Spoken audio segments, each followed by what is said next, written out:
Magandang araw po sa inyong lahat, lalong-lalo na po sa inyo, Sir Blair. Binabati ko rin po ang inyong mga giliw na tagapakinig at taga-suporta sa inyong YouTube channel. Naniniwala po ba kayo sa isang panaginip o di kaya naman ay isang pangyayari sa buhay ninyo na para bang nangyari na? Minsan pa nga ho ay isang lugar na hindi nyo pa napupuntahan pero pakiramdam nyo ay napuntahan nyo na. Ang kwento po kasing ibabahagi ko sa inyo ay tungkol sa ganong karanasan sa buhay ko na kahit kailan ay hinding-hindi ko makakalimutan. Nangyari po yun taong 1981 sa baryo ng Alfonso, kung saan ako po ay isang tanod na nagbabantay sa tarangkahan ng baryo kasama ng aking kaibigan na si Nolan.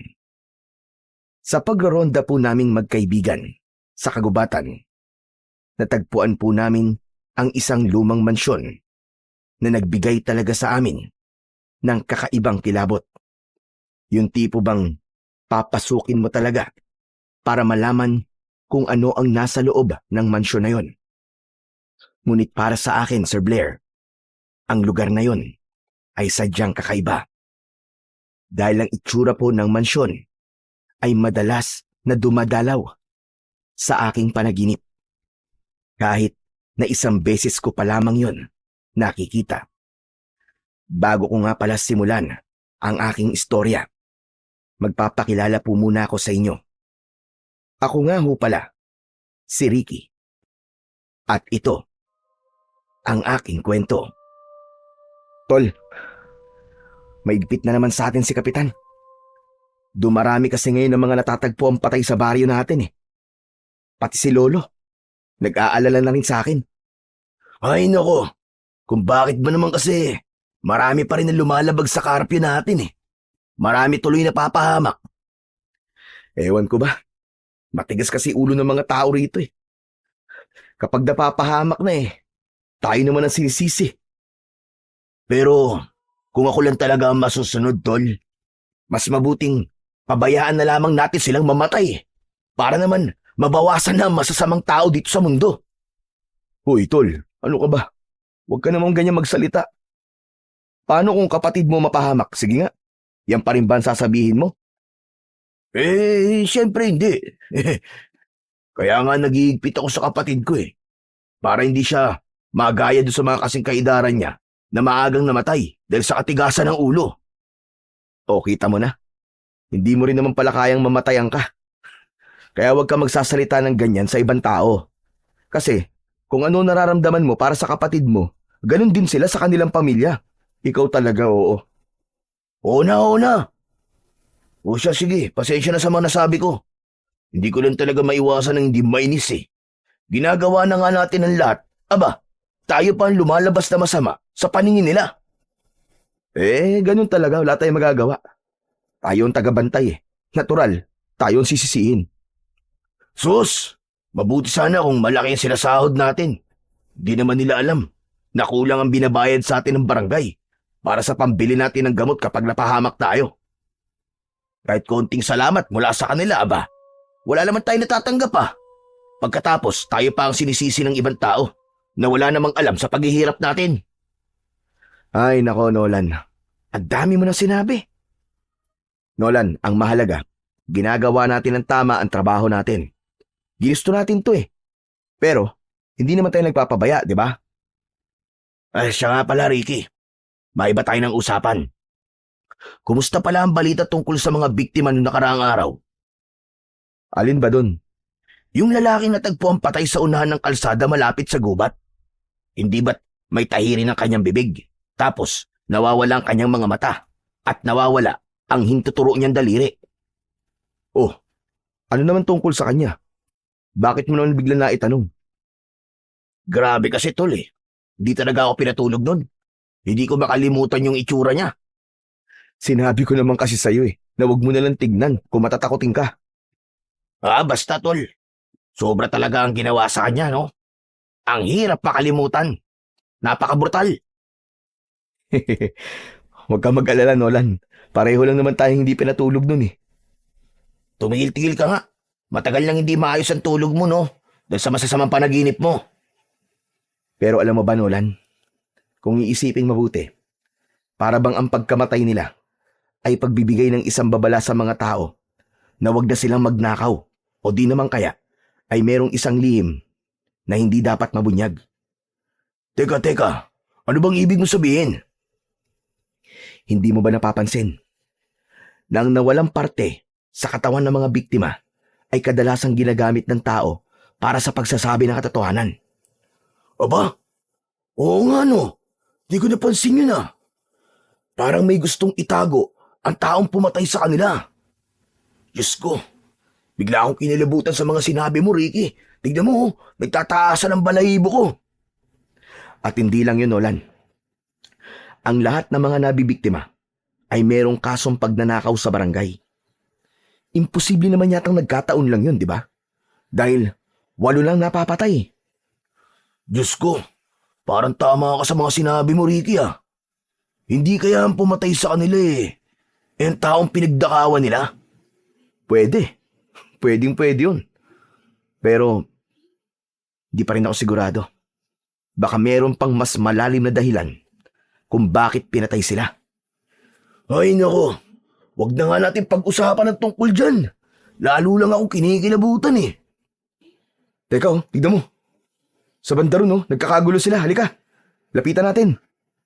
Ricky, masama to. Baka may panibagong bangkay na natagpuan na naman sa lugar na yun. Pasado 9:00 na ng umaga. Pauwi na kami galing sa magdamag naming pagbabantay sa tarangkahan ng baryo nang madaanan namin ang pinagkakaguluhan ng mga tao. Narinig din namin ang malakas na hagulgol ng isang babaeng umiiyak.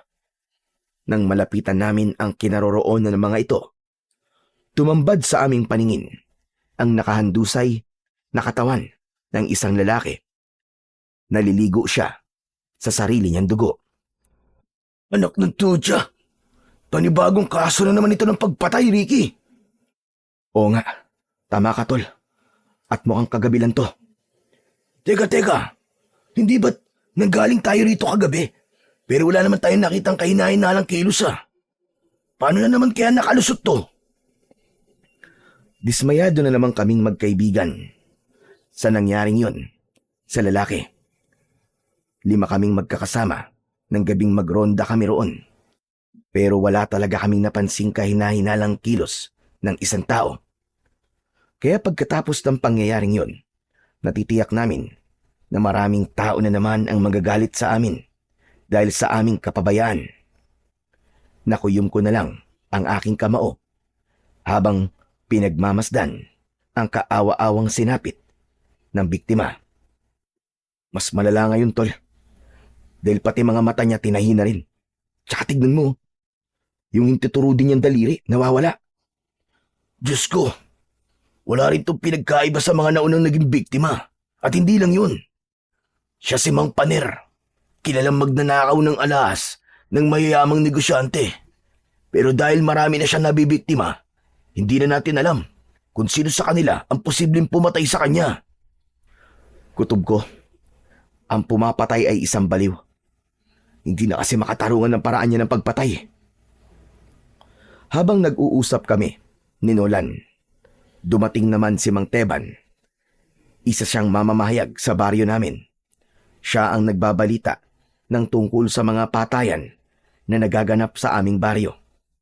Hawak lang niya ang tape recorder at nakakarating na ang balita sa buong lungsod. Sandaling tumahimik ang mga tao nang magsimulang magbalita si Kakang Teban. Isa na naman pong biktima ng pamamaslang ang natagpuan dito sa gilid ng Kakauyan sa baryo ng Alfonso. Ayon ho sa mga nakakita sa katawan, ang biktima ay kinilalang si Paner Santillan. Kilala siya bilang isang kilabot na miyembro ng Akyat Bahay Gang. Sa kasamaang palad, ang biktima ay pangsyam na sa mga natatagpuang patay sa baryo. Saglit na tumigil sa pagbabalita si Mang Teban dahil mas lumapit pa siya sa katawan ng lalaki. Saka muling nagpatuloy sa pagsasalita. Samantalang lahat ng indikasyon sa katawan ng biktima ay nagpapatunay na ito ay gawa ng isang baliw na kriminal. Patuloy na lumalakas ang kutob ng mga taga rito na may serial killer na gumagala sa gabi na siyang kumikitil sa buhay ng ating mga kababayan. Pagkatapos magbalita ni Mang Teban, dumating na ang sasakyan ng mga pulis na magdadala ng katawan sa bayan para sa iba pang mga investigasyon. Nagkatinginan kami ni Nolan.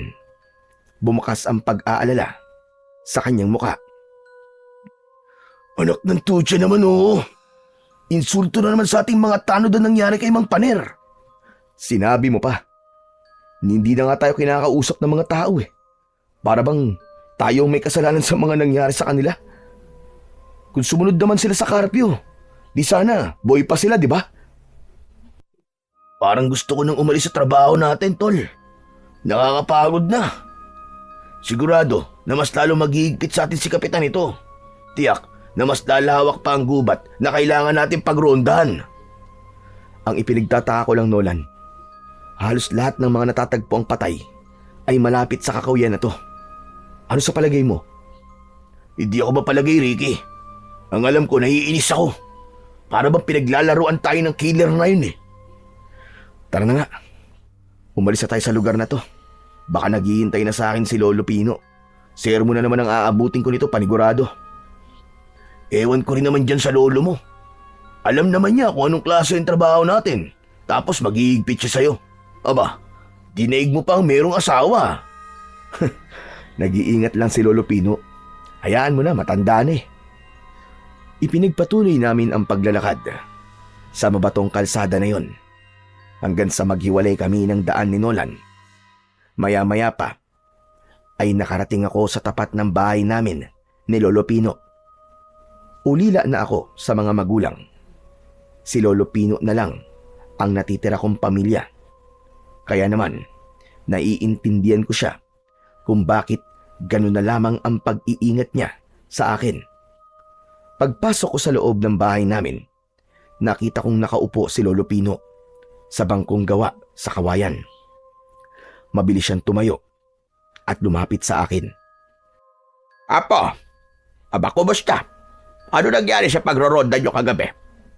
Bakit may namatay na naman daw?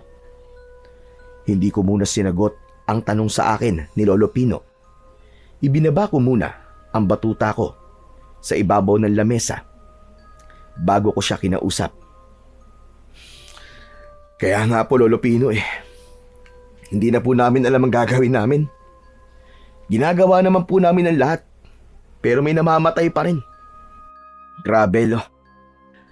Magaling talaga ang gumawa nun sa mga biktima. Palagi niya kaming nalulusutan. Sa palagay ko, sa ibang lugar niya pinapatay ang biktima. Pero dito niya lang dinadala. Ho? Bakit niyo naman po nasabi yan? Taga rito naman po yung mga nagiging biktima at lahat po sila mga magnanakaw. Miyembro po ng Akyat Bahay Gang.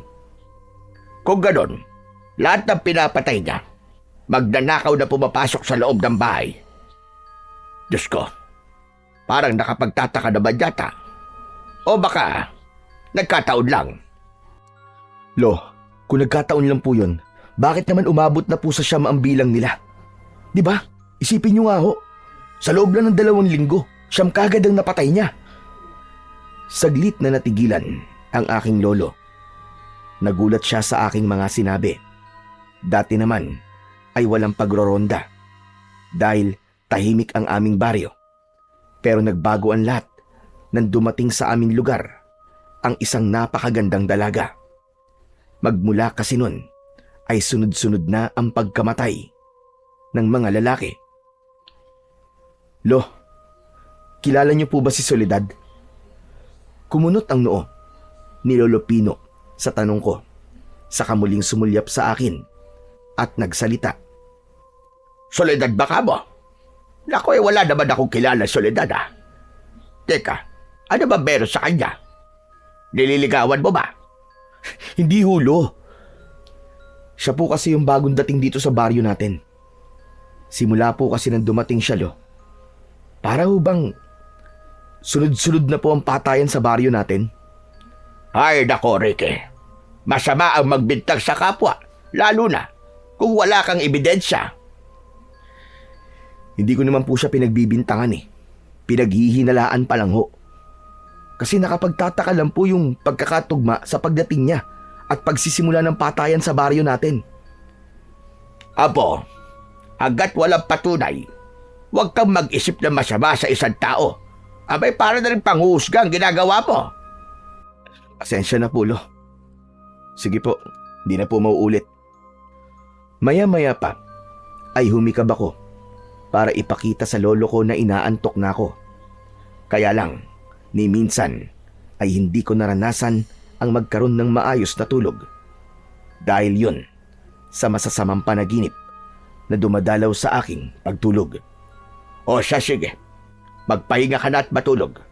Babantayan na lang kita habang natutulog ka. Ganun kalaki ang sakripisyo sa akin ni Lolo Pino. Kailangan niya akong bantayan sa pagtulog. Madalas na dumadalaw sa aking panaginip ang isang nakakatakot na nilalang na nakatayo sa silid ko habang pinapatay niya ang isang babae at isang lalaki. Pagkatapos, ang kanilang puso ay dinudukot ng matanda at walang habas na nilalantakan yun sa harapan ko. Bukod pa ron, pare-pareho lamang ang itsura ng bahay sa bawat panaginip ko. 2 palapag yun na malaki ang sukat ng kabuuan ng mansyon. Kaya sa tuwing nagigising ako, nahihirapan akong huminga nang dahil sa labis na takot. Sige po, Lo, matutulog na po ako. Sige na, susunod na lamang ako sa kwarto mo. Isasalang ko lang sa kala ng sinaing. Pagpasok ko sa kwarto, ay sumalubong sa aking pang-amoy ang insenso at kamangyan na nakatayo sa altar na may anito na kulay itim. Ayon kay Lolo Pino, pantaboy raw yun ng kamalasan at masasamang enerhiya na sumasama sa akin sa pag-uwi ko. Pero hindi naman ako naniniwala sa mga ganun. Dahil hindi naman yung kayang pigilan ang masasamang panaginip ko. Maya-maya pa ay nagpalit muna ako ng damit, saka nahiga sa katre at ipinikit na ang aking mga mata. Pagkalipas ng ilang minuto ay lumalim na ang tulog ko. Kasunod nun, dinalaw na naman ako ng isang masamang panaginip. Teka, nasaan ako? Nasaan ako? Iginala ko ang aking paningin sa paligid. Wala ako sa aking sariling kwarto. Naninigas ang katawan ko habang nakatingin sa paanan ko. Isang matandang babae ang nakita ko. Nakaupo siya sa tumba-tumbang upuan na gawa sa uway. Nagtatahi siya ng damit habang nakangisi. Mabuti naman at gising ka na. Kanina pa ako naghihintay sa iya. Ho? Ano po? Tumayo ang matandang babae at sa paglapit niya sa akin sa higaan ay inilapit niya ang karayom na merong sinulid. Tatahiin niya sana ang aking bibig nang biglang may malakas na enerhiyang humila sa aking katawan. Kaya nagising ako mula sa aking panaginip. Habol ang sarili kong hininga ay umupo ako sa katre. Nakita ko si Lolo Pino. Nakatayo siya sa harapan ko. Hindi na maganda nangyayari sa iyo, Apo. Kailangan gamutin na kita. Huwag niyo na po akong gamutin, no? Dahil kahit ilang beses niyo pa po akong gamutin, paulit-ulit pa rin po na bumabalik sa akin ang masasamang panaginip na yun. Patawarin mo ako, Ricky.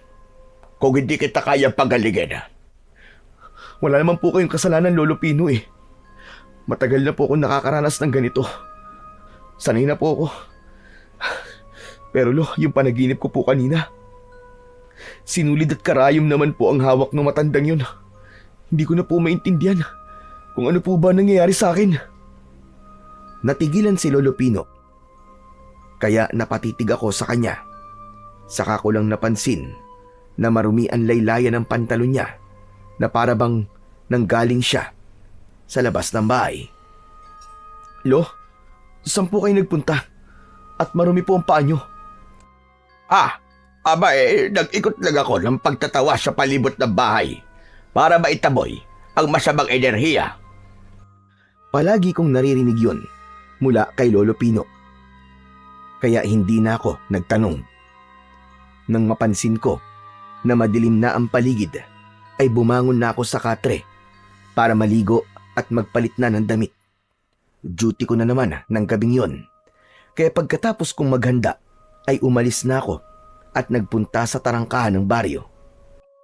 Nadatnan ko na roon sina Bernie, Nolan, Zoren at Lito na naghihintay sa akin. Oras na naman yon ng pagroronda namin. Pero bago kami magronda, ay siniguro muna namin na maayos na nakakapasok ang mga taong nagtatrabaho sa labas ng baryo.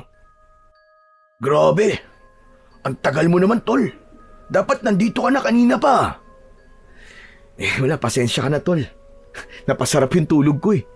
O ano, kumusta sitwasyon dito? Eto, 2 tao na lang ang inihintay natin na makakabalik sa baryo. Inililista namin ang mga tao na labas-pasok sa baryo, pati ang oras ng kanilang pag-alis at pagdating.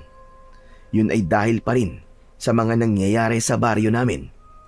Hindi namin isinara ang tarangkahan hanggat hindi pa nakakauwi ang mga lumabas na tao. Maliban na lamang kung lumampas sila sa 10:00 ng gabi ng oras ng karpyo. Isinasarado na namin yon kapag lumampas na sa oras, yung kasi ang utos ng kapitan. Meron lang na may iwan na isa para magbantay sa pinto at kami naman ay magroronda na sa kagubatan. 2 kaming pangkat sa pagroronda. 1 pangkat ni kapitan at pangkat naming mga tanod. Maya-maya pa ay bigla naming nakita si Soledad. Nangingibabaw ang ganda niya sa suot niyang mahabang bestida na kulay itim. Palagi siyang dumadaan sa tarangkahan ng 10:00 ng gabi. Kahit nakita ko na si Soledad, inginuso pa rin siya ng kaibigan ko. Babae oh. Ang ganda talaga ni Soledad, no? Kaya lang, suplade. Sus, nag-iingat lang ang tao sa mga kagaya mo. Nako, di niya dapat ako iwasan dahil mabuti akong tao, no? Hindi babaero at hindi manloloko. We, maniwala ako sa'yo. Natigil kami sa pag-uusap ni Nolan nang tumigil sa aming tapat si Soledad. Seryoso siyang tumingin ng matagal sa amin. Magandang gabi, Soledad. Pero hindi niya ako pinansin. Sa halip, nilampasan niya kaming dalawa ni Nolan. Dahil doon, nilapitan kami ni Bernie at Zoren. Kasunod ng pagbibiro nila sa akin. Si Nolan naman, hindi na iwasan ang hindi magkomento sa kilos na yon ni Soledad. Alam mo, Ricky, kakaiba talaga ang babaeng yun. Sabay turo ni Nolan kay Soledad na naglalakad sa madilim na daan ng kalsada papasok sa baryo namin. Bakit mo naman nasabi yan, tol? Ay nako, hindi mo ba napapansin? Hindi siya humingiti kapag binabati natin siya. Hindi rin siya nagsasalita. Ikaw talaga, puro ka namang kalokohan eh. Bakit naman tayo kakausapin nun? Hindi naman niya tayo masyadong kilala. Imposible yun. Palagi niya tayo nakikita dito sa tarangkahan, kaya kilala niya tayo. Tsaka, sa tuwing dumaraan siya rito, palagi siyang tumitingin sa'yo. Pero, hindi naman siya nagsasalita. Sumingit naman sa usapan namin si Zoren. At sinabi niya na baka raw nahihiyang magsabi sa akin si Soledad dahil naroon daw ang mga kaibigan ko. Kaya ang kaninang mahinang pagkantyaw nila sa akin ay nauwi sa malakas na tawanan. Hoy, ano ba kayo? Tumigil na nga kayo. Magsimula na tayo magtrabaho. Nang matapos ang oras namin sa pagbabantay, ay isinara na namin ang tarangkahan ng baryo. Nagronda kami sa kagubatan na halos paulit-ulit naming nilibot ang buong Kakauyan. Pagsapit naman ng alas 4 ng madaling araw, ay nagpasya na kaming umuwi sa bahay. Dahil katulad ng dati, wala na naman kaming nakitang kahina-hinalang kilos sa paligid. Ngunit pag uwi namin, kasama sina Zoren, Lito, Bernie at Nolan, natigilan kami. Isang bangkay na naman ang nakita namin na nakahandusay sa daan. Isang babae, kagaya na nangyari sa mga naunang biktima. Tinahirin ang bibig nito, butas ang mata, at wala na ang hintuturong daliri. Hayop talaga! Meron na namang pinatay! Hindi na ba tayo tatantanan ng serial killer na yon? Pambihira. Pati babae pinatay niya. Wala talaga siyang awa. Halos gabi-gabi na nangyayaring to, Ricky ah. Hindi na talaga magandang nangyayaring to. Nung una, ay konti pa lang ang tao na naroroon, hanggang sa dumagsa na ang mga taong nakikiusyoso sa mga nangyari. Pati sina Soren at Lito, hindi na rin maipaliwanag kung paano nakakalusot sa amin ang killer na pumapatay sa mga biktima.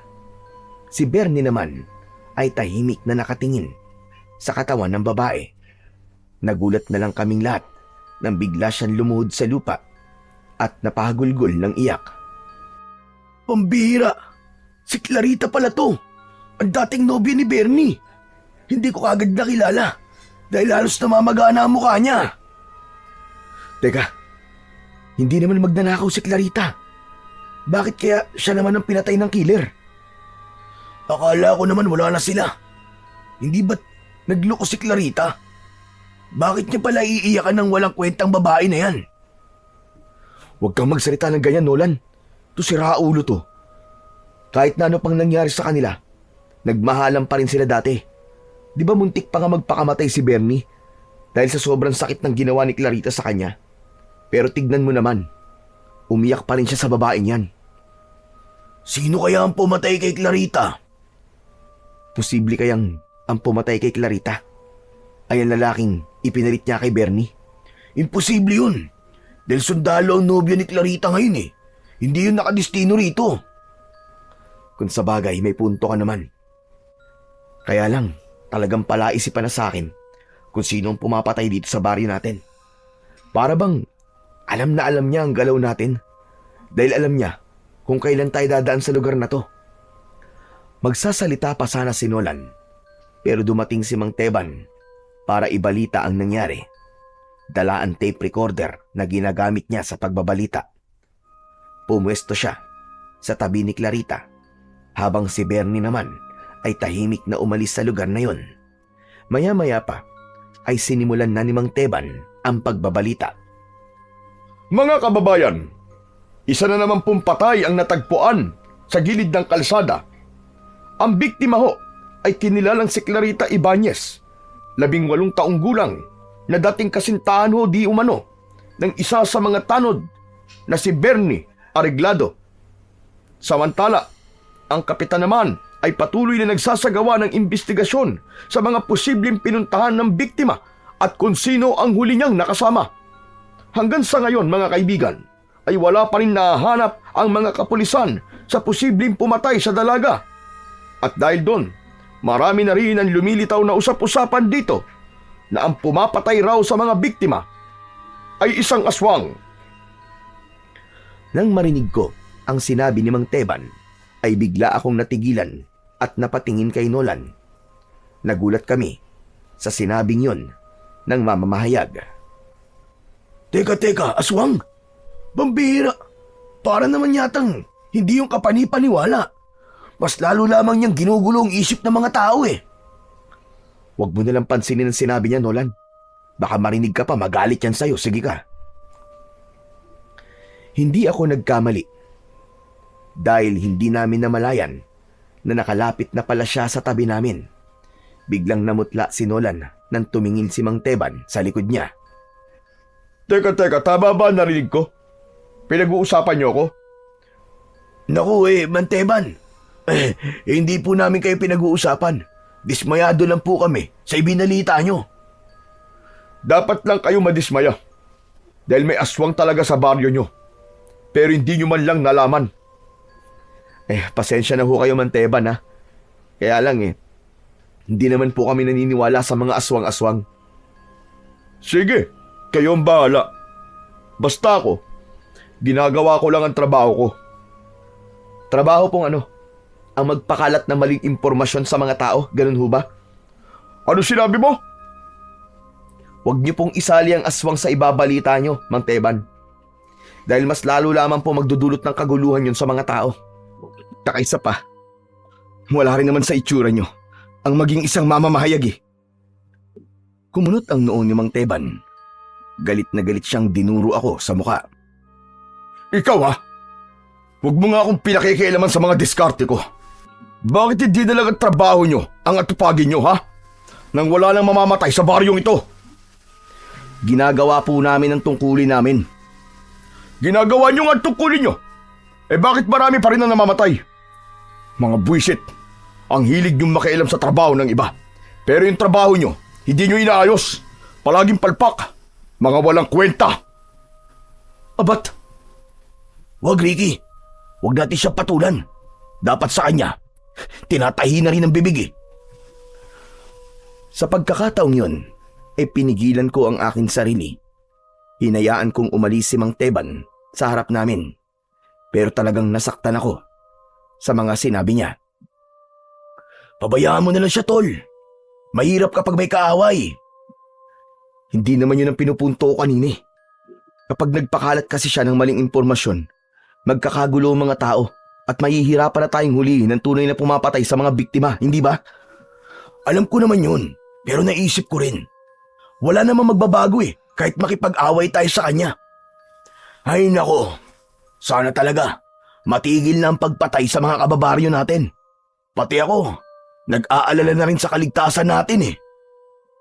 Isang malalim na buntong hininga ang pinakawalan ko habang tinitignan ang biktima na pinag-uusungan ng mga dumating na pulis. Nang mga panahong yon ay bigla rin akong naguluhan sa mga nangyari. Ni wala kaming ideya kung sino ba talaga ang pumapatay sa mga biktima. Ang mabuti pa umuwi na lang tayo para makapagpahinga na. Nang sa ganon, kahit pa paano, may lakas tayo mamayang gabi. Mabuti pa nga, Nolan. Isa pa, baka nakarating na ulit ang nangyaring ito kay Lolo Pino. Mag-aalala na naman yun sa akin. Isang tapik sa balikat ang ginawa sa akin ni Nolan. Saka kami naghiwalay sa paglalakad. Pagdating ko sa bahay, abala naman si Lolo Pino sa pakikinig sa radyo. Kaya hindi ko muna siya inabala. Dumiretso na ako sa aking kwarto para matulog. Paghiga ko sa aking katre, ay nahulog naman ako sa malalim na pag-iisip. Naging palaisipan sa akin ang mga nangyayari. Maya-maya pa ay bigla kong naramdaman ng antok. Hindi ko alam kung gaano na ako katagal na nakatulog. Pero dahil sa masamang panaginip, bigla kong naramdaman ng kamay ni Lolo Pino sa aking balikat. Hanggang sa ginising niya ako. Ricky! Ricky apo, gumising ka! Nananaginip ka na naman! Natatandaan ko, nakita ko sa panaginip ko ang isang mansyon sa gitna ng kakahuyan. Walang ilaw yon, ngunit nararamdaman ko na parabang hinihila ako na pumasok sa loob nun. Kaya naman, isang malalim na buntong hininga ang pinakawalan ko. Pagkatapos ay bumangon ako at naupo sa katre. Ganun pa rin ba panaginip mo? Ay nako, mukha yata napapadalas na mga panaginip mo, apo. Tama po kayo, Lolo Pino.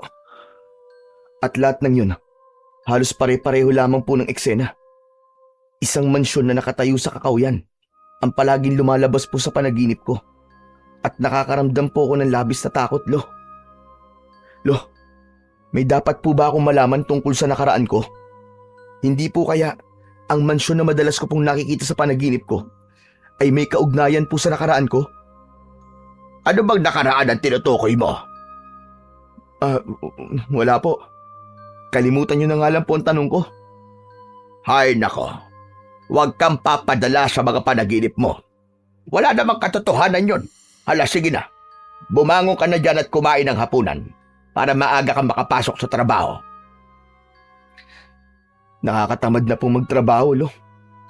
Wala naman pong nangyayari sa pagroronda namin eh. Huwag kang tabarin, Ricky.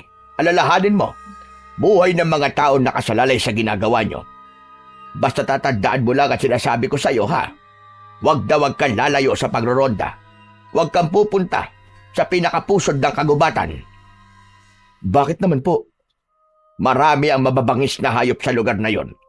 Kaya nga palagi ko sinasabi, hindi lang dapat puro batuta na lamang ang dala nyo.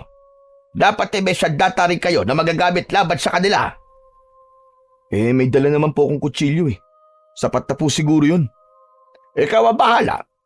Basta mga ibiniling ko sa'yo, palagi mong tatandaan. Tumango ako bilang tugon sa mga sinabi ng lolo ko. Pagkatapos kong kumain ay umalis na rin ako para bumalik sa trabaho. Nadatnan ko si Kapitan na kinakausap ang mga kasama ko. Lumapit naman sa akin si Nolan.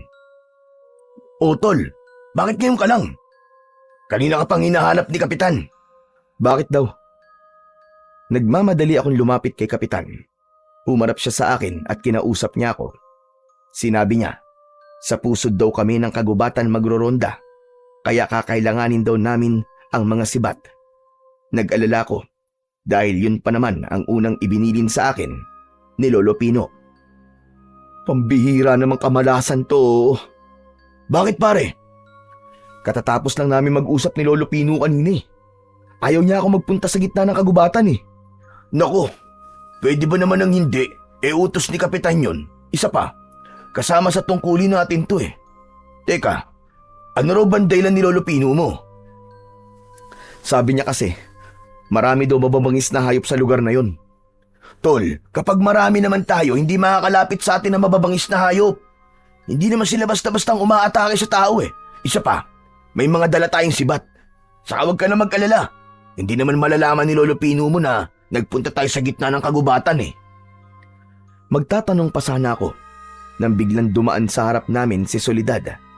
Kagaya ng dati, seryoso lamang siyang nakatingin sa akin. Bakit Soledad? May problema ba? Mainit ang gabi ngayon, ano? Oo. Mainit nga. Bakit? Kaya mainit din ang ulo ng mga tao. Pagkatapos niyang sabihin yun sa akin, ay iniwan niya kaming lahat na natitigilan. Nahabol namin siya ng tanaw habang nagtataka na napapatingin kami sa isa't isa. Si Nolan naman ay dismayadong napahawak sa aking balikat habang nagsasalitang nakatingin sa dalaga na naglalakad papalayo sa aming kinaroroonan. Pambira talagang babaeng yun oh. Talagang nakapagtataka na mga kinikilos niya. Hayaan mo na tol.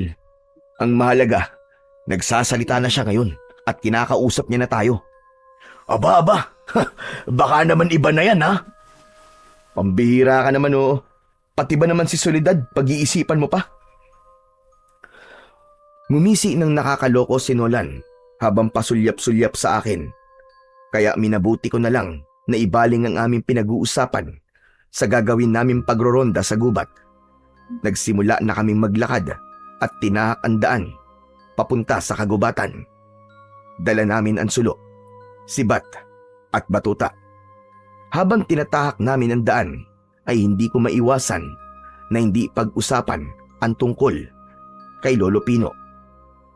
Hindi naman niya siguro malalaman na nagpunta tayo sa pusod ng kagubatan, no? Ano bang inaalala mo? Kasama naman to sa trabaho natin, di ba? Kaya nga, pero ito kasi ang unang beses na maglilihim ako kay Lolo Pino. Hayaan mo na, tol. Di kapag nagtanong siya sa'yo, saka mo ipagtapat sa kanya na nagpunta tayo rito. Ganun lang kasimple yun. O baka naman meron pang ibang dahilan kung bakit ka nagkakaganyan. Ano kasi, para kasing, basta parang nangyari na to eh. Ano? Ayan ka na naman sa mga paganyang-ganyan mo eh. Paano mo naman nasabi na nangyari na to? Ngayon lang naman tayo nagpunta rito. Pambihira ka naman talaga, oo. Di kita maintindihan eh. Hindi ba't alam mo naman ang tungkol sa sakit ko kapag natutulog ako? Pare, ganitong-ganito rin na nangyari sa akin. Tapos, Kapag nakarating na tayo sa malayong kagubatan, makakakita tayo rito ng isang malaking mansyon sa gitna ng kakauyan. Halos manlaki ang mga mata namin ni Nolan nang hindi ko pa natatapos ang aking sasabihin dahil ang malaking mansyon ay nasa harap na namin. Ganon din ang mga kasama namin na sina Bernie, Lito at Soren. Lahat sila namangha sa itsura ng lumang mansyon. Anak ng, nakakapangilabot naman ng kwento mo, Ricky. Pinag-uusapan pa lang natin, tapos ito na. Paano nangyari yun? Kung nagulat si Nolan, mas nagulat ako ng mga sandaling yon. Hindi ako makapagsalita nang pinagmamasdan ko ang itsura ng mansyon. Nagsipagtaasan ang mga balahibo ko sa katawan. Bumundol ang kaba sa aking dibdib. Wala kasi yung pinagkaiba sa mansyon na nasa panaginip ko. Tol, tama ka. Yung itsura ng mansyon na madalas mong ikinikwento sa akin, kawig na kawig ng mansyon na yan. Pero, paano nangyari yun? Diyos ko, kahit nga ako hindi makapaniwala na may ganyan talagang mansyon sa gitna ng kakauyan. Kaya pala sabi ko kanina parang nangyari na to eh. Pare, nagkakatotoo na yata ang panaginip ko. Teka, sandali lang ha. Pati ako naguguluhan sa mga nangyayari. Ganito, baka naman nanggaling ka na talaga rito. Hindi, Nolan. Hindi, maniwala ka. Nagsasabi ako ng totoo. Kahit nga ako naguguluhan din eh. Lumapit sa amin sina Soren, Bernie at Lito nang mapansin ng mga ito ang pagkabalisa namin ni Nolan. Ayon sa kanila, ay nagsipagtaasan daw ang kanilang mga balahibo sa katawan dahil sa aming mga pinag-uusapan. At habang nakatayo kami sa labas ng gate ng mansyon, nakita namin ang mga paniki na lumilipad sa itaas ng bubong nito. Habang sa likod nun ay kita namin ang bilog na buwan. Pero higit sa lahat, walang ilaw ang buong mansyon. Walang indikasyong may nakatira doon. Kaya naman, iniwan namin ang aming mga sibat at dinala lang namin ay ang batuta at sulo. Kung hindi ako nagkakamali, may 4 na kwarto ang mansyon na yan. 2 balkonahe sa taas at ibaba. Sa pangalawang palapag, merong isang silid. At sa loob nun, merong isang bangkong tumba-tumba. Sa katabi nun, may lumang aparador. Ano kaya kung pasukin natin para malaman natin kung totoo nga ang mga nakikita mo sa panaginip mo, Ricky? Seryoso akong napatingin sa aking kaibigan. Ganon din ang mga kasama namin na sumang-ayon sa gustong gawin ni Nolan. Sigurado ba kayo na gagawin natin to? Baka nakakalimutan nyo. Pagroronda ang sinadya natin sa gubat na to. Pero malay mo naman, kung nandito ang kasagutan sa lahat ng mga katanungan natin tungkol sa totoong dahilan ng pagkamatay ng mga tao, di ba? Isa pa, baka masagot na rin ang mga tanong mo, Ricky, tungkol sa panaginip mo. Dahil sa mga sinabing yon ni Nolan, bigla kong naisip na gawin ang sinabi niya. Pumayag ako sa balak niyang pagpasok sa mansyon, kaya maingat naming pinasok ang malaking gate na gawa sa bakal. Sa pagpasok pa lang namin, ay bigla na akong nakaramdam ng takot. Kakaiba ang bigat na nararamdaman ko. Pati ang itsura ng bakuran. Walang pinagkaiba sa itsura ng panaginip ko. Kaya mas lalo akong naging interesado na mapasok ang loob ng mansyon. Habang papalapit kami, sa pintuan ay pabilis ng pabilis ang tibok ng puso ko. Pakiramdam ko ng mga sandaling yon ay hindi na ako humihinga dahil sa labis na pag-aalala. Maya-maya pa ay tumambad sa aming paningin ang nakasaradong pintuan. Nolan, sige na. Ikaw na magbukas ng pintuan. Total, sanay ka naman sa mga kandado eh. Ano ka ba naman, Ricky? Ikaw na ang gumawa, di ba, sa panaginip mo. Dapat alam mo kung paano buksan yan. Si Bernie na ang nagpresenta na magbukas ng pintuan. Ngunit nang makita niya, nakakaiba ang lock ng pinto, umatras siya at itinuro sa akin ang pagbukas. Kaya wala na akong nagawa, kundi ako na ang gumawa nun. Gamit ang maliit kong kutsilyo, ay sinimulan kong sirain yon. Si Nolan naman, ay pinagmasdan lang ako sa ginagawa ko. Teka, Tama kaya tong ginagawa natin? Bakit hindi magiging tama? Aalamin lang naman natin kung ano ba ang itsura ng loob ng mansyon. Wala naman tayong pakikialaman sa loob niyan. Nag-aalala ako eh. Paano? Kung may nakatira pala dito. Pambihira ka naman oo. Nakita mo naman di ba, nakasarado ang pinto. Ibig sabihin nun, walang nakatira dyan. Isa pa akala ko ba? Nasa panaginip mo ang mansyon na to. Pagkakataon mo na to, tol, na masagot ang mga katanungan mo. Oo nga. Pero hindi kasama sa panaginip ko na magbubukas ako ng pintuan na to. Pambihira naman oo. Walang pinagkaiba to sa pagdanakaw eh. Ayaw mo nun, malalaman natin kung bakit pinapatay ang mga magdanakaw. Di ba? Kasi akala niya magdanakaw tayo eh. Pero sa dami natin to, imposible na masaktan niya tayo. Kaya sige na, simulan mo na ang pagbubukas ng pinto. Dahil sa kakulitan ni Nolan, ipinagpatuloy ko ulit ang pagbubukas ng pintuan habang ang tatlo naming kasama ay panayan linga sa paligid. Oo, dahan-dahan lang. Baka masira mo yan eh. Anak ng tutsa naman oo. Natural masisira to dahil wala naman tayong susi. Anong gagawin ko? Sige na. Bilisan mo na kasi. Huwag mo nga akong tarantahin. Naku, yari ka. Nasira na yata ng tuluyan ah. Pinuwersa mo eh. Ang ingay mo. Pwede ba manahimik ka na muna? Tara, pasok na tayo. Hindi nagtagal ay nabuksan ko na nga ang pintuan. Kaya lang, nasira ang panara. At dahil maliwanag ang sulo namin ng mga sandaling yon, pansamantala namin yung pinatay upang walang makapansin sa amin.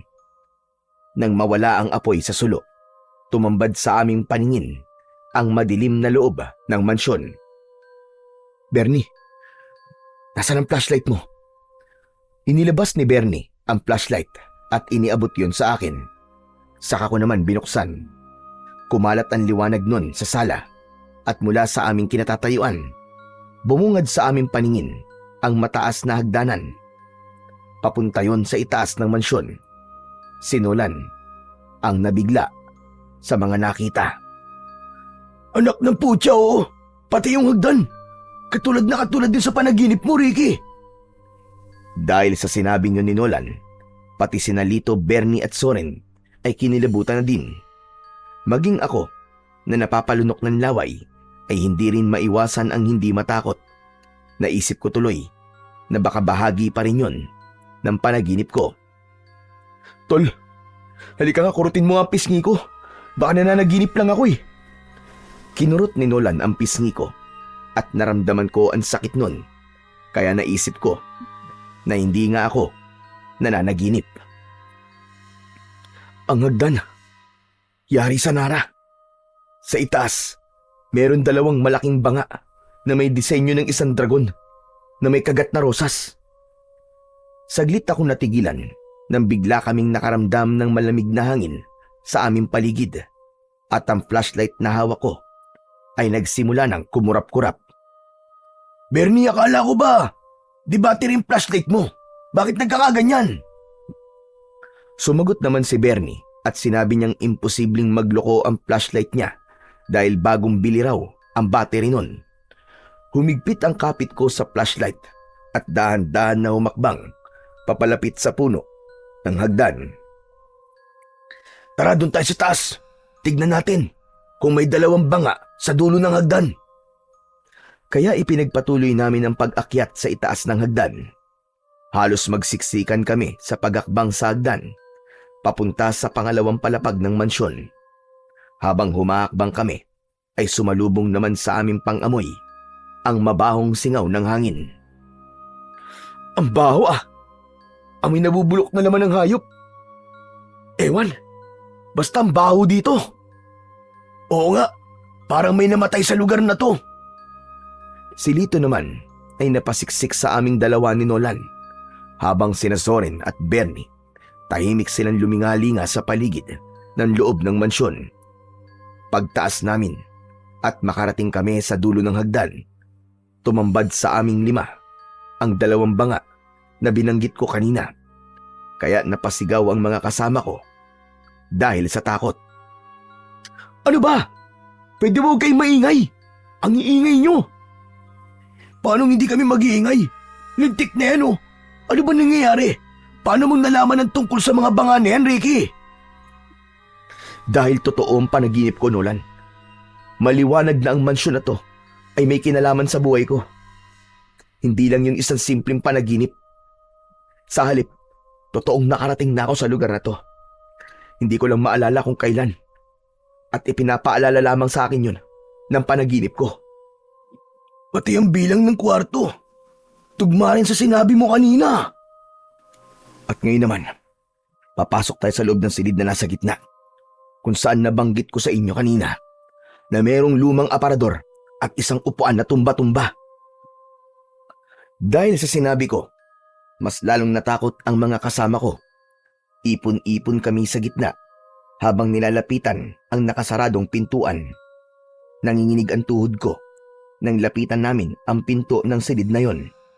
Halos hindi na ako humihinga habang hindi inaalis ang paningin sa tinutumbok ng liwanag ng flashlight. Mukhang wala talagang nakatira dito dahil masyado ng marumi at makapalang alikabok sa sahig. Habang papalapit kami sa nakasaradong pintuan ng silid, mas lalong tumindi ang naaamoy kong mabahong amoy na parabang nabubulok na laman ng tao. Kaya sinulyapan ko ang mga kasama ko. Wala ba kayo naaamoy? Sobrang baho na dito. Huwag na kaya tayong tumuloy. Ang totoo, kaya ako nasabi yon dahil hindi ko kayang makita kung ano ang itsura ng loob ng silid. Pero dahil nga nahihiwagaan ang mga kasama ko sa loob ng mansyon, ipinagpatuloy namin ang paglalakad. Pagtigil namin sa tapat ng silid na nasa gitna ng dalawang silid, hinawakan ko ang seradura ng pinto at pinihit yon. Nang tumunog ang pihitan, napatingin ako kay Nolan. Ano? Ano pang hinihintay mo? Sige na! Buksan mo na, tol! Dahan-dahan kong binuksan ang pinto habang kinakabahan. Pagpasok namin sa madilim na loob, ay nanlaki ang mga mata ko. Wala rin yung pinagkaiba sa itsura ng silid sa panaginip ko. Doon na ako nagsimulang mag-alala at matakot. Ano to? Anak ng... Paano nangyari to? Bakit, Ricky? Igala mo ang paningin mo at alalahanin mo ang itsura ng panaginip ko sa kwartong to na madalas kong kinikwento sa'yo. Teka. Naku, Diyos ko po, totoo nga, Ricky. Umalis na tayo rito. Natatakot na ako. Nolan, sabihin mo, bakit nangyayari sa akin to? Abay, malay ko sa'yo. Si Lolo Pino ang tanungin mo. Siya ang nagpalaki sa'yo eh. Isang tumba-tumbang bangko, isang lumang aparador at isang kama. Lahat ng itsura, pati kulay, ay katulad sa mga nakita ko sa panaginip ko.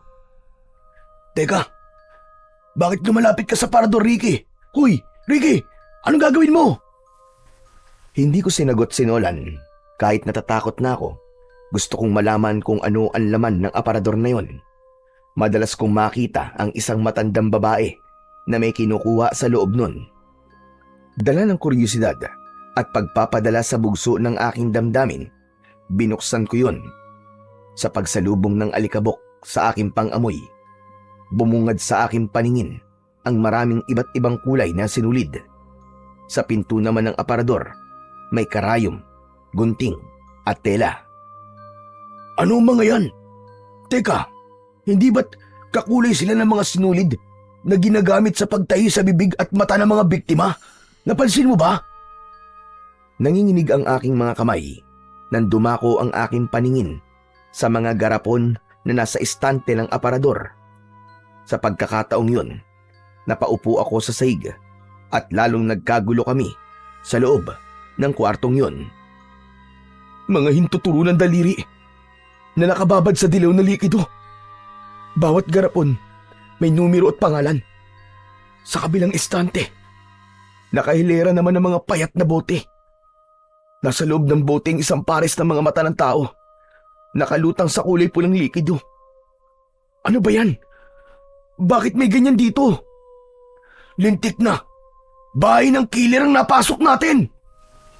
Kung killer ang nakatira dito, anong kaugnayan ng mansyon na to sa panaginip ko? Sa palagay ko, hindi natin yan dapat pinag-uusapan dito. Kailangan na nating umalis dito. Nasa panganib tayo mga tol! Dahil sa takot ay nagsimula na kaming magkagulo. Nataranta sina Soren at Bernie. Gusto lang nilang umalis. Kaya naman, mabilis kong isinara ang pinto ng aparador. Ngunit bago kami lumabas ng kwarto, nabaling ang aking atensyon sa isang maliit na libro na nakaipit sa bangkong tumba-tumba. Kaya mabilis ko yung kinuha at isinuksok sa aking bewang. Saka mabilis na tumakbo palabas ng silid. Mabilis din kaming nakababa sa hagdan. Ngunit biglang lumakas ang malamig na ihip ng hangin. Nagbukas sarado ang pintuan at mga bintana.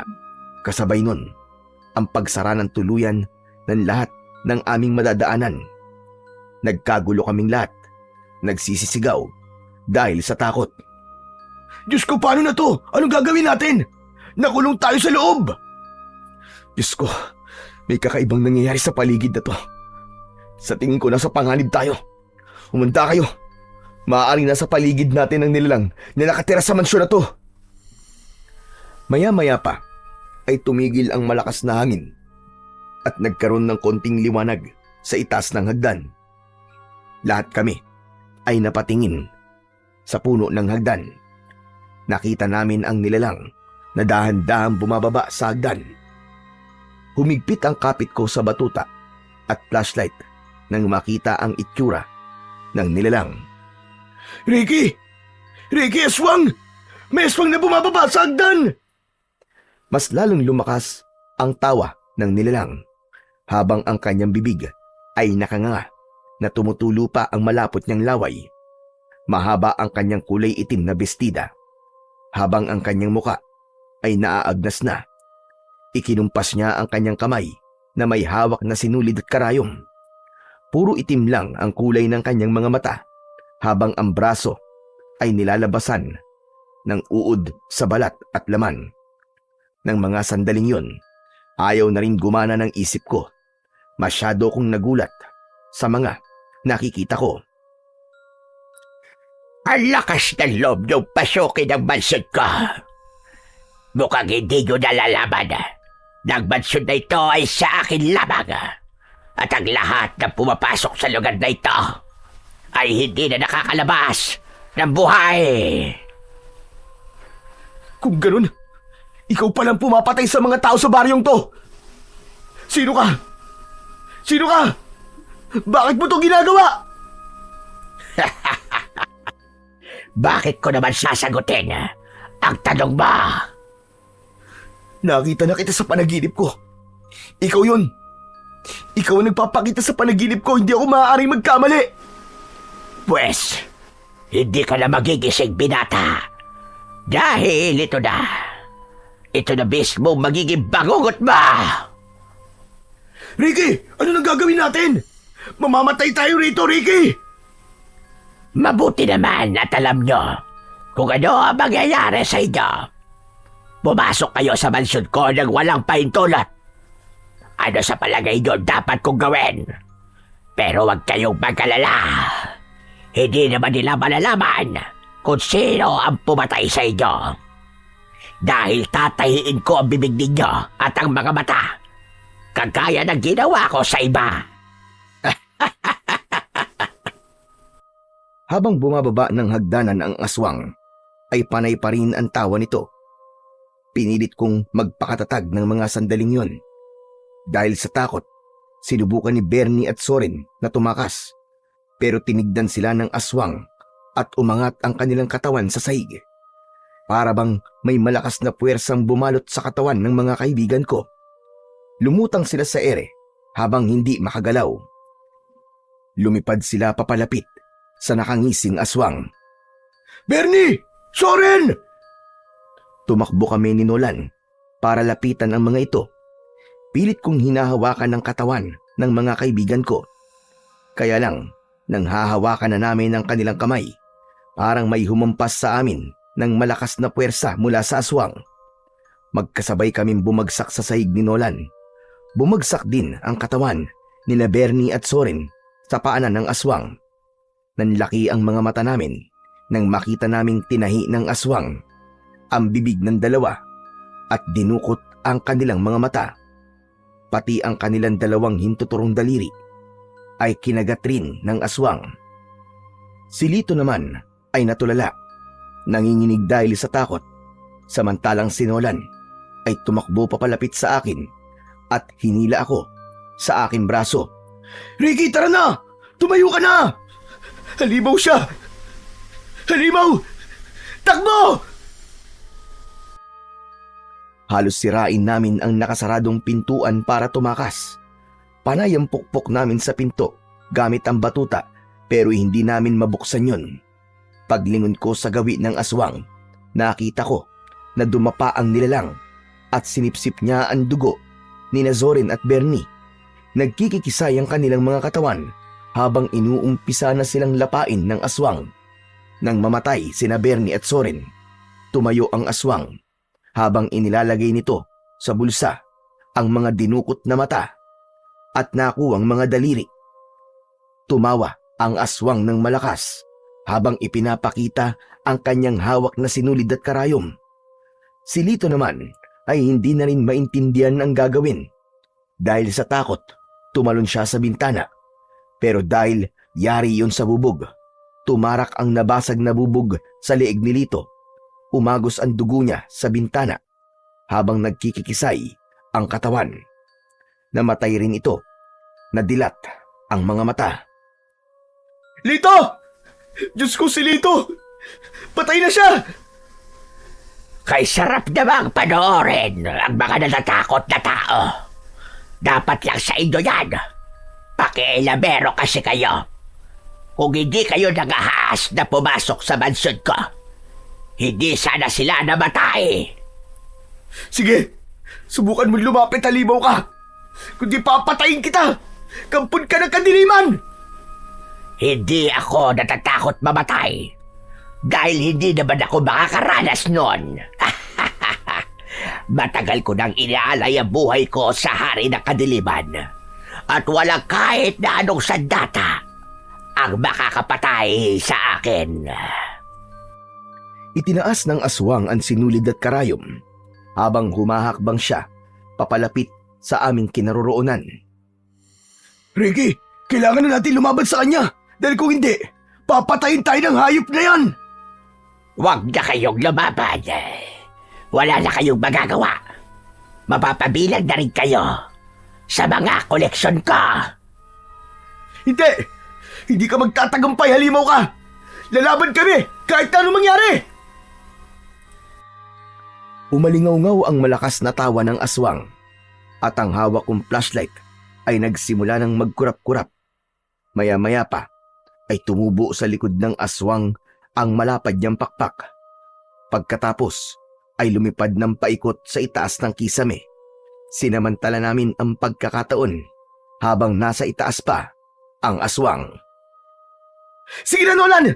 Sirain na natin ang pinto! Dalian mo! Pinagtulungan namin ni Nolan na sirain ang pintuan. Ngunit hindi ko namalayan na nasa likod na pala namin ng aswang. Naramdaman ko na lang ang pagguwit ng sakit ng likod ko. Umangat ang aking paa sa saig at bigla akong inihagis papalayo kay Nolan. Bumaling sa akin ang aswang habang nakangisi na lumapit sa aking kinaroroonan. Hinagis niya ang sinulid at karayom habang ako naman ay gumagapang sa saig at pilit na inaabot ang nabitiwan kong batuta. Pero dahil mabilis siyang nakalapit sa akin, bumaon ang kuko niya sa balikat ko. Ah! Bitiwan mo ako!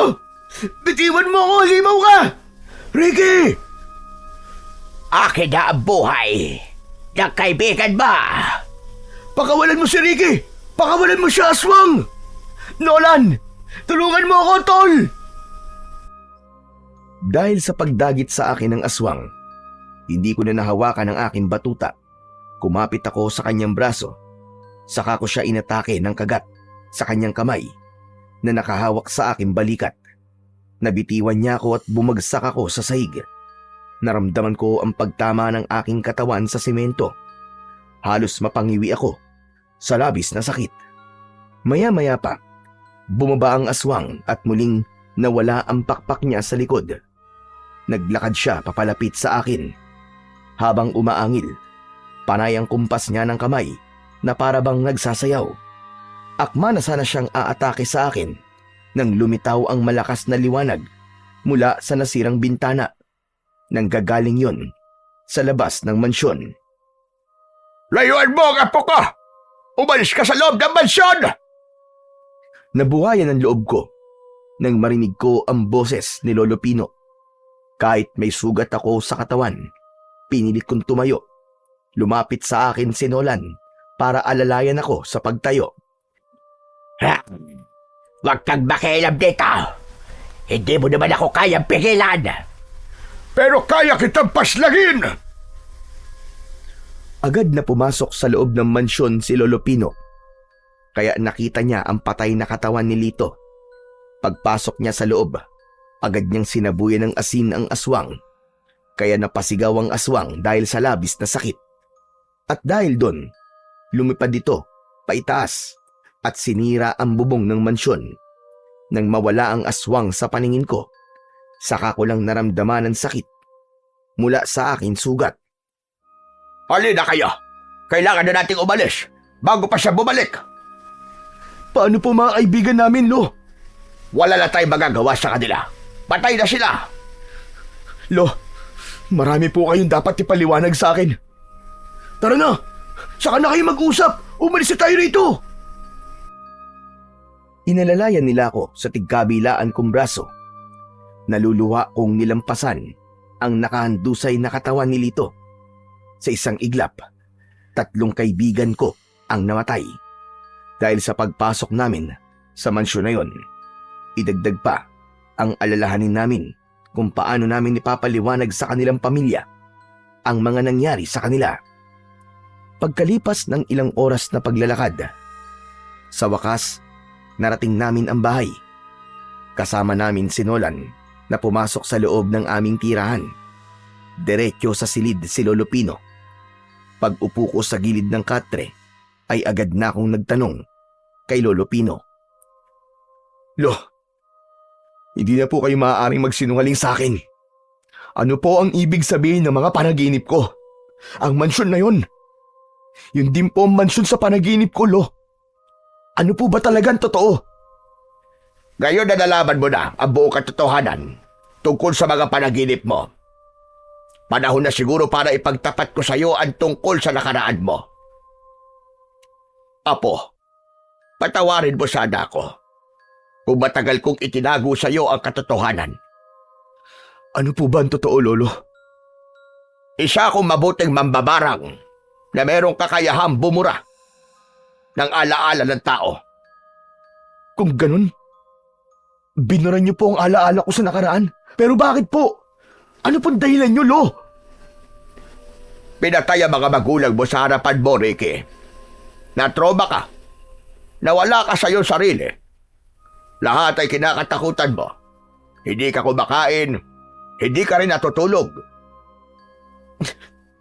Bakit niyo po yung ginawa, Lo? Bakit niyo po yung ginawa? 5 taon ka pa lang nun nang mangyari sa iyo ang bagay na yon. Kaya nag-alala ko at ginamit ko ang kakayahan ko para alisin ang takot na yon sa isip at puso mo. Binara ko sa isip mo ang lahat ng alaala mo tungkol sa pagkamatay ng mga magulang mo. Hindi niyo po dapat ginawa yun, Lolo. Dahil alaala ko yun sa mga magulang ko eh. Tama ka. Hindi ko yun dapat ginawa. Sapagkat pinahirapan ka ng alaala na yun sa pamamagitan ng panaginip. Totoong nangyari sa iyo ang lahat ng mga nakita mo. At ang mansyong pinasok mo ay pag-aari ng mga magulang mo. Diyos ko, ano ba yan? Hindi ko maiwasan ng di kilabutan sa mga pinag-uusapan niyo, Lolo Pino.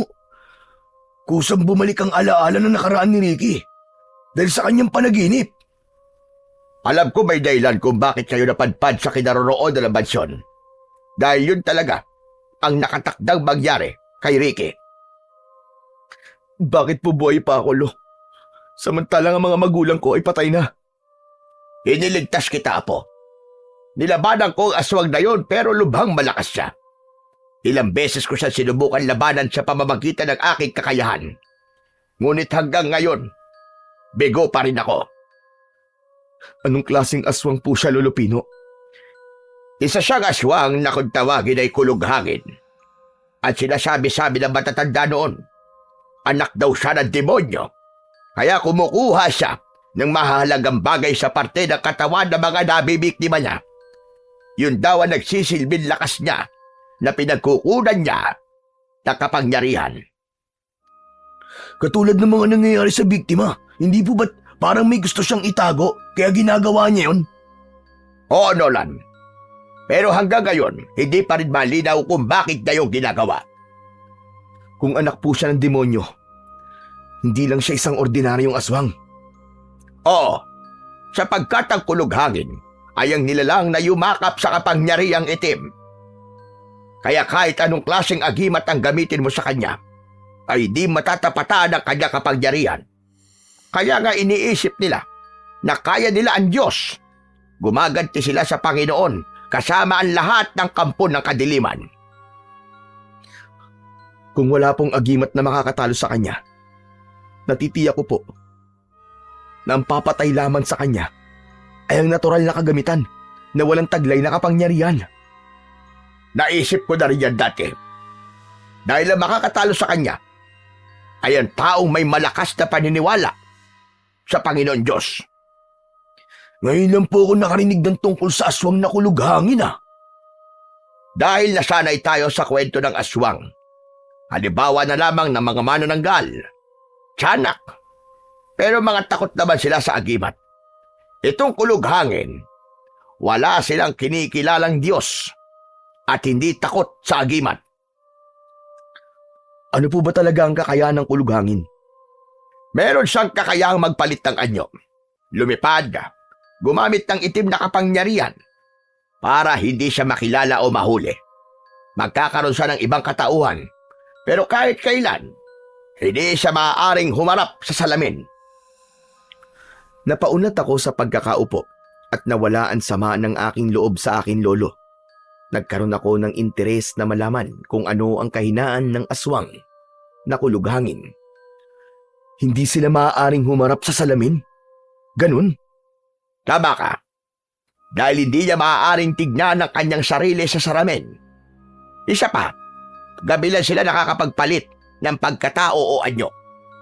At sa araw naman, makikita mo kung ano ang pagkatao na inihaharap niya sa lahat ng tao. Pero ang totoo, hindi naman talaga ganoon ang kanyang itsura.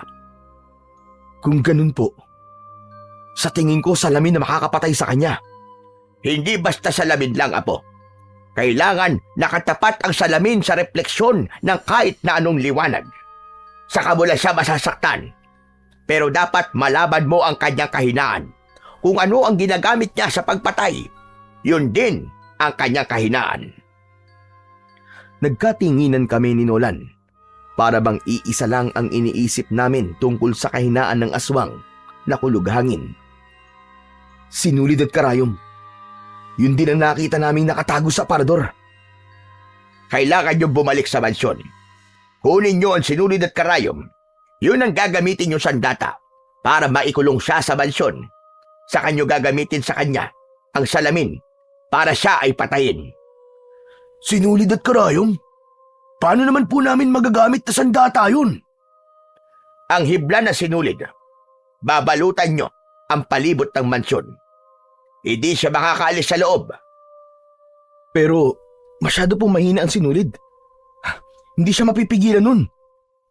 Nagkakamali ka, Ricky. Sa oras na maigapos nyo ang mansyon gamit ang sinulid, magkakaroon ng puwersa na manggagaling mismo sa kanyang kapangyarihan. Sa pamamagitan nun, hindi niya magagamit ang lakas niya sa sarili niyang kagamitan sa pagpatay. Sa kanyo magagamit ang salamin laban sa kanya. Naiintindihan ko na po ang ibig niyong sabihin. Sa paghawak ko sa aking bewang ay naramdaman ko ang librong nakuha ko kanina. Kinuha ko yun at ibinigay kay Lolo Pino. Oo nga pala, Lolo Pino. Ito po oh. Nakuha ko po ito sa bangkong tumba-tumba doon po sa mansyon. Hinawakan ni Lolo Pino ang maliit na libro at binuklat niya ang pahina. Saka nag-aalalang napatingin sa akin. Hindi ako maaaring magkamali. Ito ang diary ng nanay mo, Ricky. Sa tingin ko, Apo, ikaw ang dapat bumasa niyan. Ibinalik sa akin ni Lolo ang libro at tinanggap ko yun. Malungkot kong pinagmasdan ng libro sa kanaluluwang napasulyap sa akin lolo. Tumango siya bilang hudyat na basahin ko na ang laman nun. Binasa ko ang mga nakasulat doon.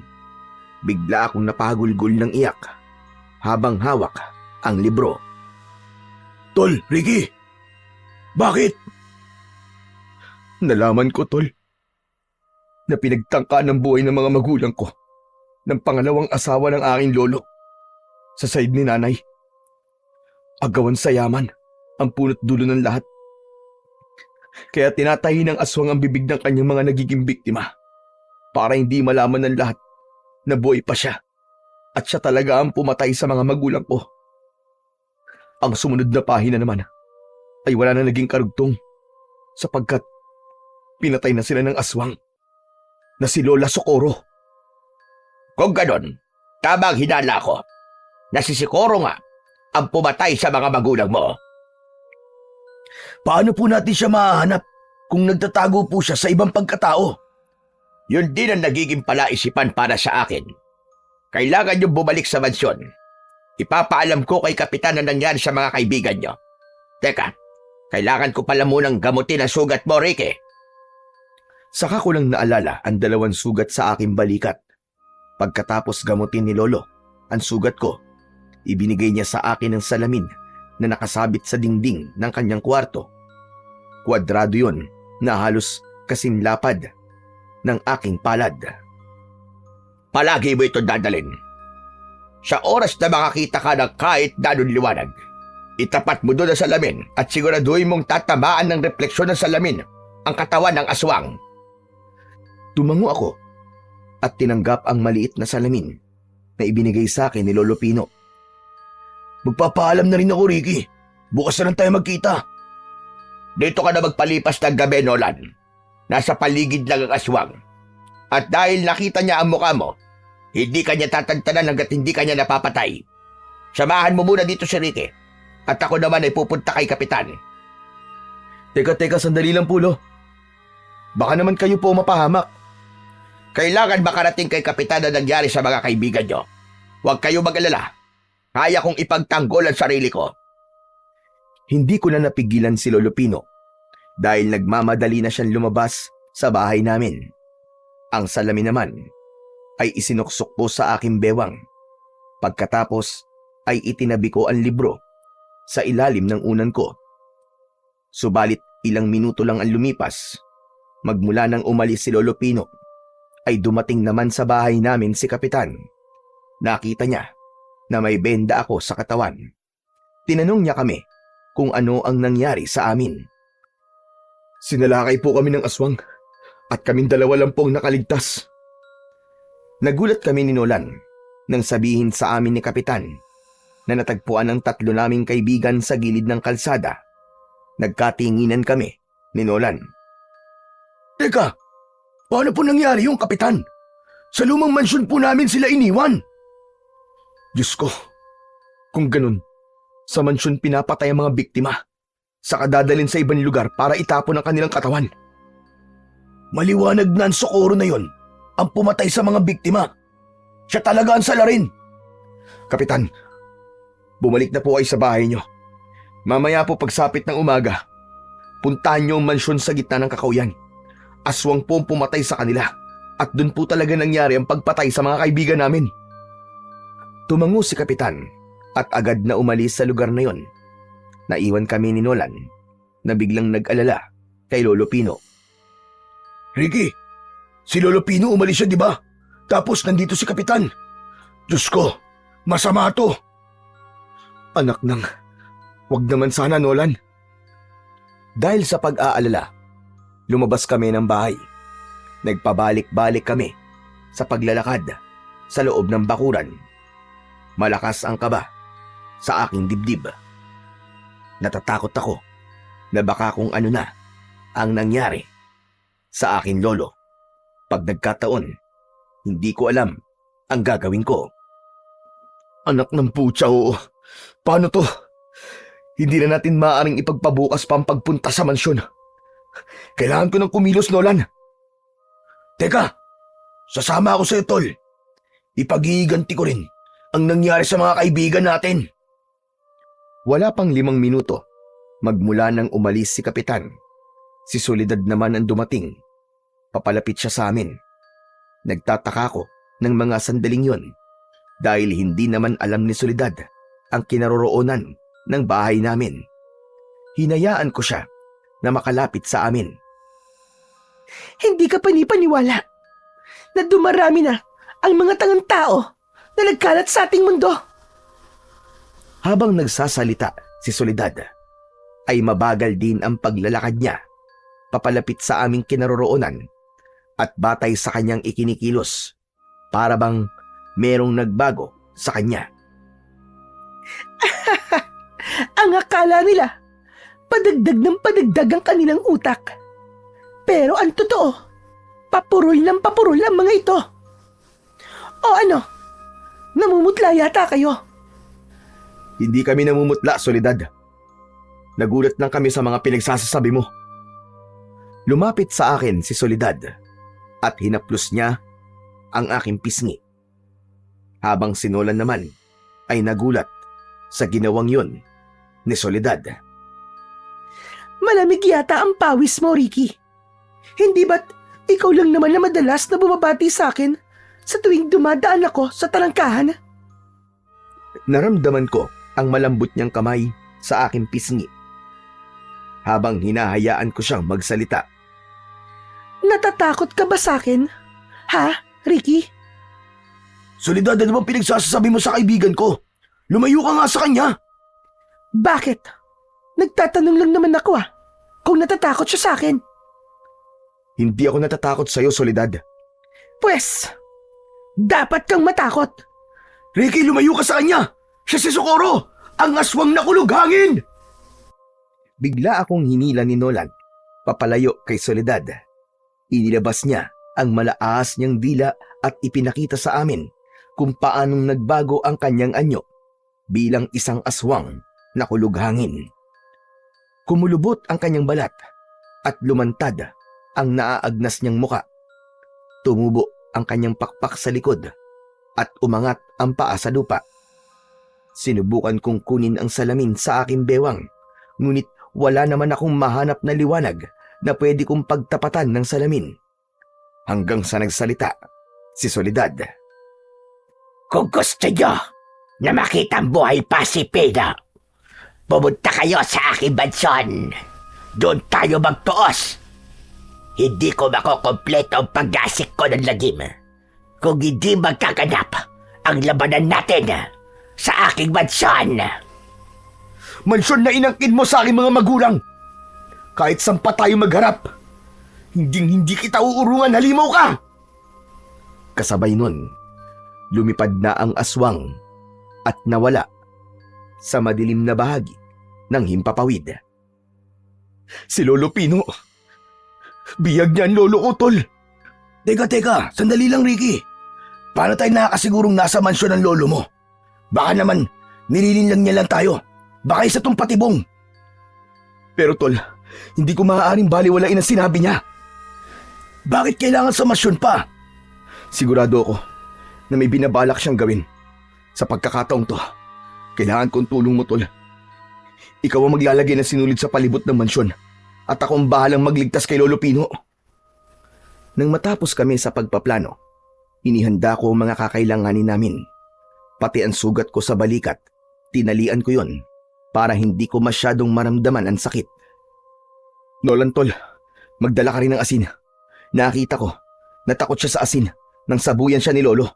Kahit paano, ay malaki ang maitutulong nun para hindi ka basta-basta masaktan ng aswang. Kung ganun, kailangan natin siya maikulong sa mansyon bago sumikat ang araw. Oo, Nolan. O ano, handa ka na ba? Isang tango ang itinugon sa akin ni Nolan. Saka namin tinahak ang madilim na bahagi ng kakawyan, papunta sa mansyon. Dala namin ang lumang gasera, salamin at asin, na magsisilbing sandata namin. Mabilis kaming naglakad, papunta sa kinaroroonan ng mansyon. Ricky, yung salamin. Nandito, nasa bulsa ko. Nang mga oras na yon, ay nasa tapat na kami ng mansyon. Nanlaki ang mga mata namin dahil hindi namin inaasahan ang maraming aswang na nakadapo sa bubong ng mansyon. Pero lahat sila ay hindi kumikilos para salakayin kami. Tanging asin at salamin lang ang matibay naming sandata laban sa mga yon. Sigurado ka ba, Ricky, na may kakayanang salamin na patayin ang kulughangin? Magtiwala na lang tayo sa salamin. Sa tingin ko, hindi sila aatake sa atin hanggat walang inuutos ang pinuno nilang si Soledad. Halika na!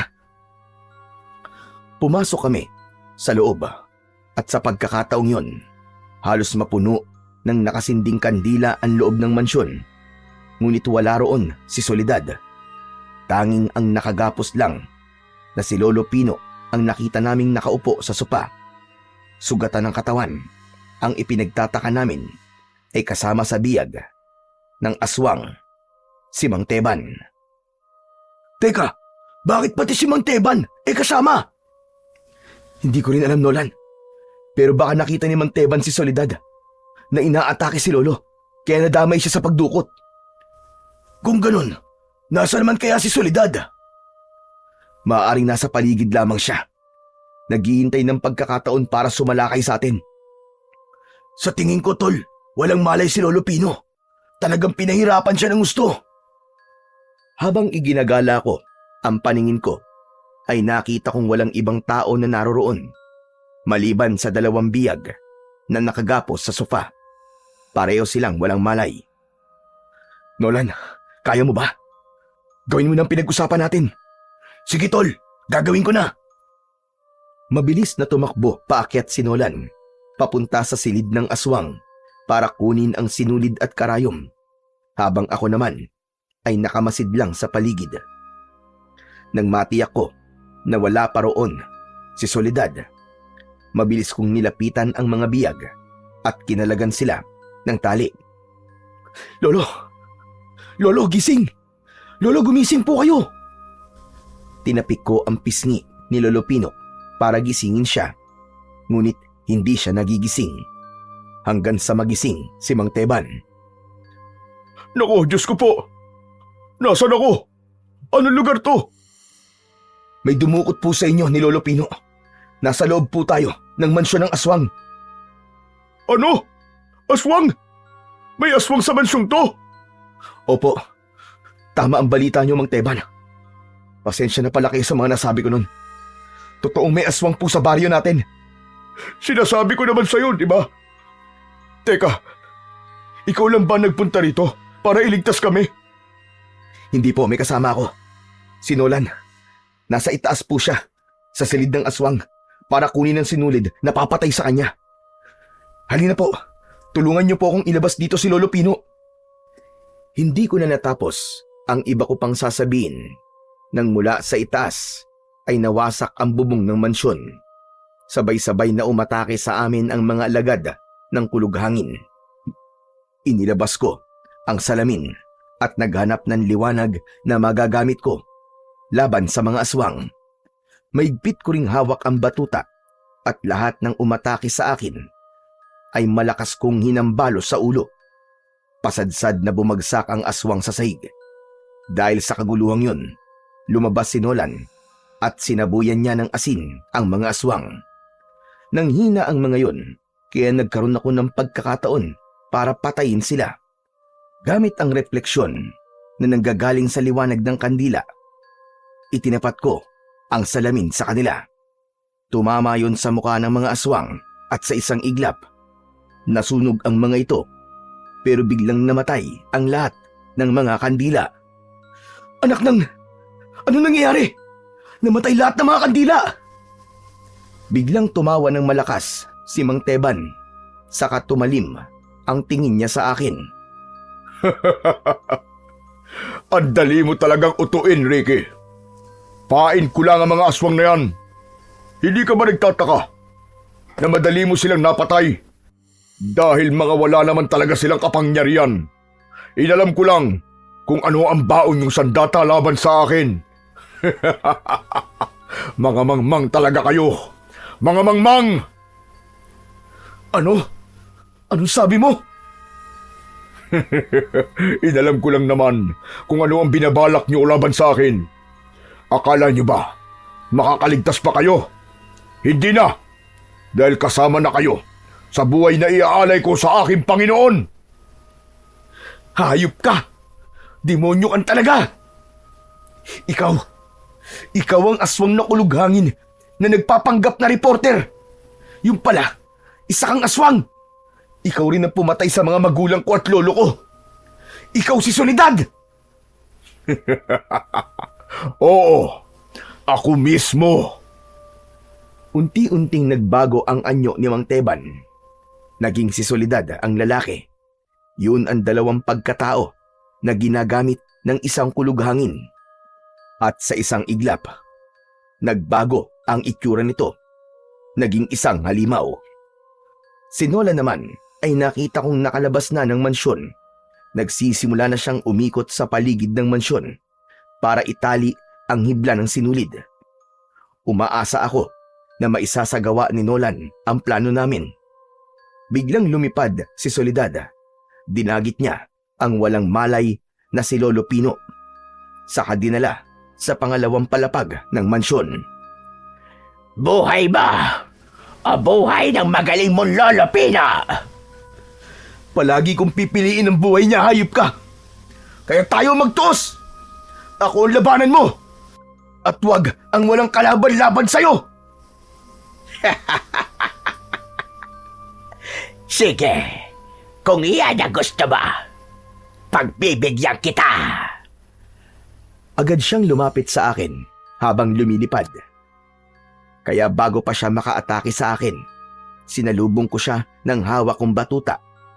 Tumama yon sa mukha ng aswang, ngunit hindi yun ininda at sinuntok niya ako sa dibdib. Bumagsak ako sa saig habang namimilipit sa labis na sakit. Inutil! Isang mahinang nilalang! Mula sa likod ng aswang, nakita ko na nagkamalay at tumayo na si Lolo Pino. Pumikit si Lolo Pino, saka nagbulong ng mga orasyon sa hangin. Biglang nanigas ang katawan ng aswang. Apo! Sige na! Patayin mo na siya! Patayin mo na ang aswang, Apo! Bilisan mo! Hindi na ako nagsayang ng pagkakataon. Mabilis akong tumakbo paakyat sa hagdan. Hinampas ko ng batuta ang ulo ng aswang na si Soledad. Pagkatapos ay itinapat ko ang salamin sa konting liwanag na pumapasok mula sa nabutas na bubong. Ngunit walang epekto yon. Mga hangay, walang epekto sa akin ang salamin.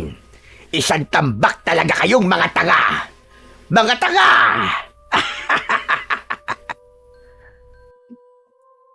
Biglang bumundol ang kaba sa aking dibdib nang mawala ang bisa ng kapangyarihang barang ni Lolo sa katawan ni Soledad. Tumayo ang aswang at kinuha niya ang salamin, saka ipinalo sa aking muka. Nabasag yun at nahiwa pa nun ang aking pisngi. Umagos ang dugo nun habang ramdam na ramdaman ko ang sakit. Sa muling pag-angat ko ng muka, nakita ko na nagpapambuno naman ang dalawa ni na Lolo Pino at Soledad. Nagpapalitan sila ng suntok, mambabarang, laban sa aswang na kulughangin. Saktong dumating naman si Nolan. Ricky! Ricky, tol! Tapos na! Nagawa ko na ang pinag-uutos mo! Nabalot ko na sinulid ang buong mansyon! Tol, walang epekto sa kanya ang salamin! Huwag ka maniwalang walang epekto ang salamin sa kanya, tol! Pero hindi siya nasaktan kanina eh! Oo, tol! Dahil kulang nito! Itinaas ni Nolan ang karayom sa aking harapan. Tama siya. Yun ang kulang sa lahat ng sinabing kontra sa aswang. Nilapitan namin sina Soledad at Lolo Pino na patuloy pa rin sa pagsusuntukan. Agad kong ibinaon ang karayom sa leeg ng kulughangin. Nahawakan niya ang kanyang leeg at bigla na lamang nagkikikisay ang katawan. Hayop kang demonyo kang kulughangin ka! Lasapin mo ngayon ang sakit! Mabilis kong itinapat ang salamin sa konting liwanag na nanggagaling sa liwanag ng buwan. Tumama ang refleksyon nun sa mukha mismo ng aswang. Hindi! Hindi maaari ito! Hindi niyo ako maaaring mapatay! Hindi! Pagkatapos nun, walang ano-ano, umusok ang katawan ng aswang. Lumipad siya ng paikot-ikot sa mansyon. Hindi siya makalabas, kaya mas lalo siyang umangil ng malakas. Si Lolo Pino naman ay naupo sa saig at nagsimulang magsagawa ng isang ritual. Sa kagustuang tumakas ni Soledad, bumangga siya sa dingding, habang ako naman, hawak pa rin ang salamin. Kahit saan magpunta ang aswang, sinusundan ko siya ng liwanag na nanggagaling sa salamin. Ricky, apo, ganyan nga! Hawakan mo lang ang salamin! Kahit na anong mangyari, wag na wag mo siyang pakakawalan ng liwanag ng salamin!